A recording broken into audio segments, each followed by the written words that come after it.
Suppose there are prophets among you, or those who have dreamed about the future, and they promise you signs or miracles, and their predicted signs or miracles take place. If the prophets then say, "Come, let us worship the gods of foreign nations," do not listen to them. The Lord your God is testing you to see if you love him with all your heart and soul. Serve only the Lord your God and fear him alone. Obey his commands, listen to his voice, and cling to him.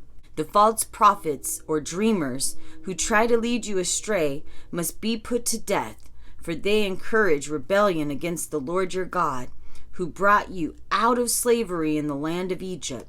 Since they try to keep you from following the Lord your God, you must execute them to remove the evil from among you. Suppose your brother, son, daughter, beloved wife, or closest friend comes to you secretly and says, "Let's go worship other gods," gods that neither you nor your ancestors have known.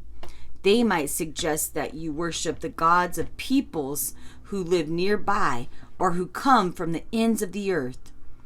If they do this, do not give in or listen, and have no pity. Do not spare or protect them. You must put them to death. You must be the one to initiate the execution. Then all the people must join in. Stone the guilty ones to death because they have tried to draw you away from the Lord your God, who rescued you from the land of Egypt, the place of slavery. Then all Israel will hear about it and be afraid, and such wickedness will never again be done among you. Suppose you hear in one of the towns the Lord your God is giving you that some worthless rabble among you have led their fellow citizens astray by encouraging them to worship foreign gods. In such cases, you must examine the facts carefully.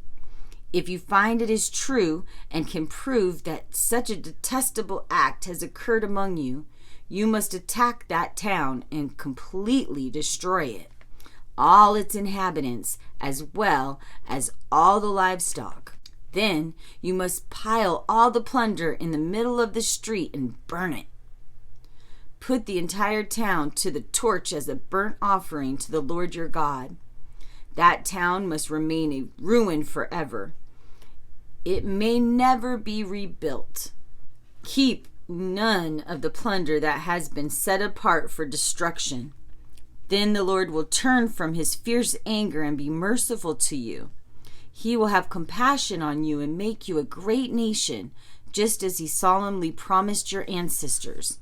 The Lord your God will be merciful only if you obey him and keep all the commands I am giving you today, doing what is pleasing to him. Since you are the people of the Lord your God, never cut yourself or shave the hair above your forehead for the sake of the dead.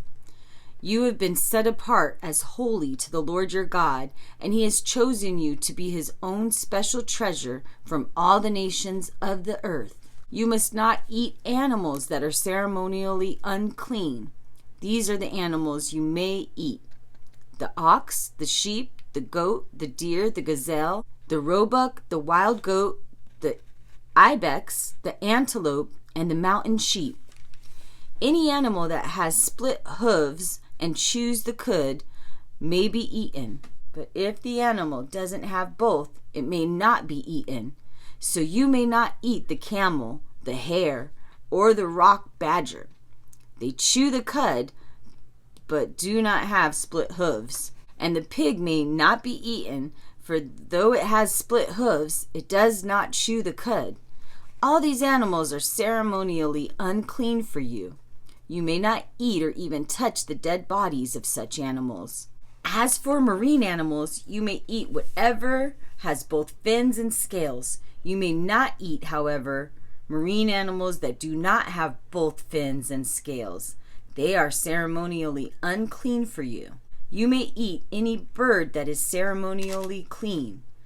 These are the birds you may not eat: the eagle, the vulture, the osprey, the buzzard, kites of all kinds, ravens of all kinds, the orchard, the nighthawk, the seagull, hawks of all kinds, the little owl, the great owl, the white owl, the pelican, the carrion vulture, the cormorant, the stork, herons of all kinds, the hoopoe, and the bat. All flying insects are ceremonially unclean for you and may not be eaten, but you may eat any winged creatures that is ceremonially clean. Do not eat anything that has died a natural death. You may give it to a foreigner living among you, or you may sell it to a foreigner. But do not eat it yourselves, for you are set apart as holy to the Lord your God. Do not boil a young goat in its mother's milk.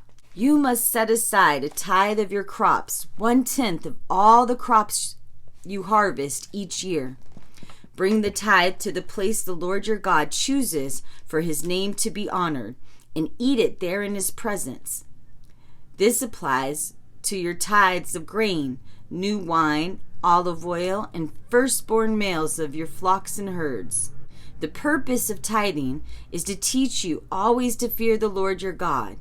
Now the place the Lord your God chooses for his name to be honored might be a long way from your home.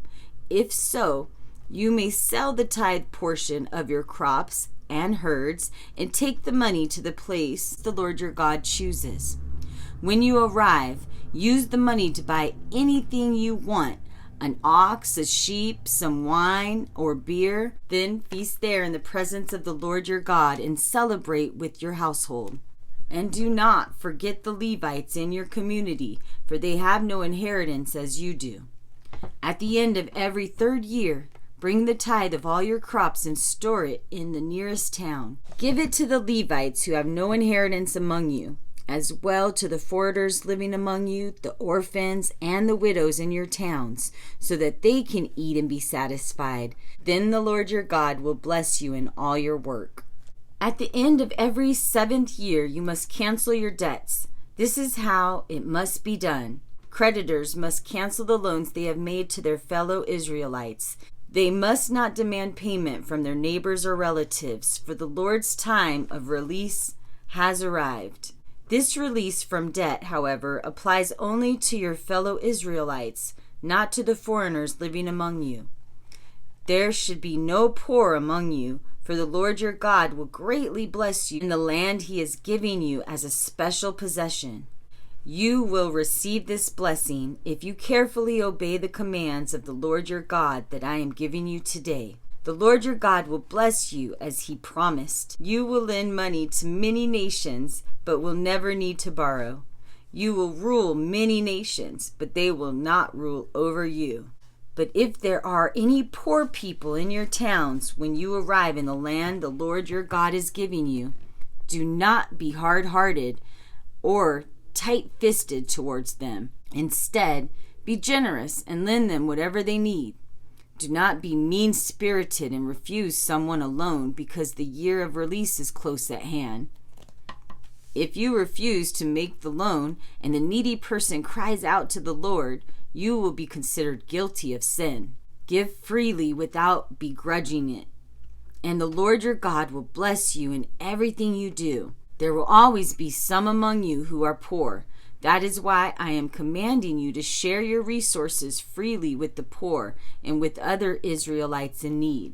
If an Israelite, man or woman, voluntarily becomes your servant and serves you for 6 years, in the 7th year you must set that servant free. When you release a male servant, do not send him away empty-handed. Give him a generous farewell gift from your flock, your threshing floor, and your winepress. Share with him some of the bounty which the Lord your God has blessed you. Remember that you were slaves in the land of Egypt, and the Lord your God redeemed you. That is why I am giving you this command. But suppose your servant says, I will not leave you, because he loves you and your family, and he is well off with you. In that case, take an awl and push it through his earlobe into the door. After that, he will be your servant for life. You must do the same for your female servants. Do not consider a hardship when you release your servants. Remember that for 6 years they have given you the service worth double the wages of a hired worker, and the Lord your God will bless you in all you do. You must set aside for the Lord your God all the firstborn males from your flocks and herds.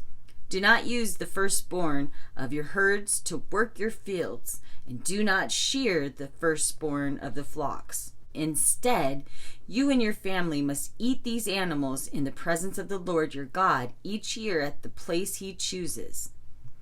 But if the firstborn animal has any defects, such as being lame or blind, or anything else is wrong with it, you must not sacrifice it to the Lord your God. Instead, use it for food for your family at home. Anyone may eat it, whether ceremonially clean or unclean, just as anyone may eat a gazelle or deer. But do not eat the blood. You must pour it out on the ground like water. In honor of the Lord your God, always celebrate the Passover at the proper time in early spring, for that was when the Lord your God brought you out of Egypt by night. Your Passover sacrifice may be either from the flock or the herd, and it must be sacrificed to the Lord your God at the place he chooses for his name to be honored. Eat it with bread made without yeast. For 7 days eat only bread made without yeast, as you did when you escaped from Egypt in such a hurry. Eat this bread, the bread of suffering, so that you will remember the day you departed from Egypt as long as you live. Let no yeast be found in any house throughout your land for 7 days. And do not let any of the meat of the Passover lamb remain until the next morning. The Passover must not be eaten in the towns that the Lord your God is giving you. It must be offered at the place the Lord your God will choose for his name to be honored. Sacrifice it there as the sun goes down on the anniversary of your exodus from Egypt. Roast the lamb and eat it in the place the Lord your God chooses. Then go back to your tents the next morning. For the next 6 days you may not eat bread made with yeast. On the 7th day, the people must assemble before the Lord your God, and no work may be done on that day. Count off 7 weeks from the beginning of your grain harvest. Then you must celebrate the festival of harvest. To honor the Lord your God, bring him a freewill offering in proportion to the blessings you have received from him. It is a time to celebrate before the Lord your God at the place he chooses for his name to be honored. Celebrate with your whole family, all your servants, the Levites from your towns, the foreigners, orphans, and widows who live among you. Remember that you were slaves in Egypt, so be careful to obey all these laws. Another celebration, the Festival of Shelters, must be observed for 7 days at the end of the harvest season. After the grain has been threshed and the grapes have been pressed, this festival will be a happy time of rejoicing with your family, your servants, and with the Levites, foreigners, orphans, and widows from your towns. For 7 days celebrate this festival to honor the Lord your God at the place he chooses. For it is the Lord your God who gives you bountiful harvest and blesses all your work. This festival will be a time of great joy for all. Each year, every man in Israel must celebrate these 3 festivals: the festival of unleavened bread, the festival of harvest, and the festival of shelters. They must appear before the Lord your God at the place he chooses on each of these occasions, and they must bring a gift to the Lord. All must give as they are able, according to the blessings given to them by the Lord your God. Appoint judges and officials for each of your tribes in all the towns the Lord your God is giving you. They will judge the people fairly throughout the land. You must never twist justice or show impartiality. Never accept a bribe, for bribes blind the eyes of the wise and corrupt the decisions of the godly. Let true justice prevail, so you may live and occupy the land that the Lord your God is giving you. You must never set up an Asher pole beside the altar of the Lord your God, and never set up sacred pillars for worship, for the Lord your God hates them. And then on to Deuteronomy 17 tomorrow. I hope you're blessed in Jesus' name. Amen.